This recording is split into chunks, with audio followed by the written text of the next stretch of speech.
If an ass behaved as if it was a horse, it would be ridiculed. If it acted as if it was deserving of the respect given to a horse, and as if it could perform the role of a horse, it would be a laughingstock. If a court that is not really a court pretends to be one, it is also ridiculous. If it insists on being treated with the respect of a real court and acts like it can do the job of a court, it is playing the part of a buffoon. What type of court is this? There are many types of courts around the world. The functions and laws under which they operate vary considerably. But where they have earned respect, like in the US, Japan, Australia, Hong Kong and Europe, it is because their judges are independent. They work according to law and reason. Although people may question and debate their judgments, their importance is acknowledged and appreciated. These courts differ from another type.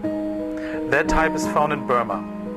In this type, the judges, although called judges, are just doing a hangman's job. What is the difference between judges and hangmen? A judge considers all evidence on the basis of accepted rules of law and exercises reason to decide on his own whether a person is guilty or not. By contrast, a hangman merely carries out orders. In Burma, the courts are not real courts. They are not independent. They carry out the orders and policy of a military regime that itself does not respect law.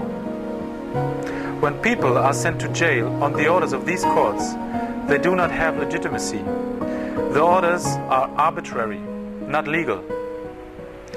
They do not cease to be arbitrarily merely because the people giving the orders are dressed in judges' robes. The case of lawyers Aung Thein and Khin Shein is an example of how the courts in Burma play the hangman's role.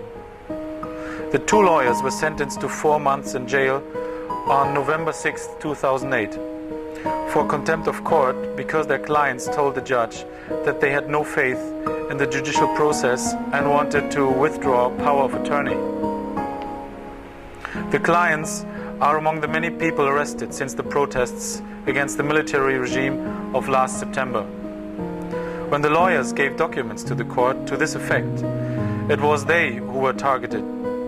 The judge denied that the defendants had said that they had no faith in the judicial process and accused the lawyers instead. When the defendants told the court that they had said this and would say so again, the judge told them, "It is too late, don't speak." The two lawyers, who had no chance to defend themselves, are now in prison, located far away from their families and practices. Although the court may think that it is laughing down at them, the last laugh is against the court itself, because this is an ass that acts as if it is a horse. Without your support, the two lawyers will remain in prison. Please act.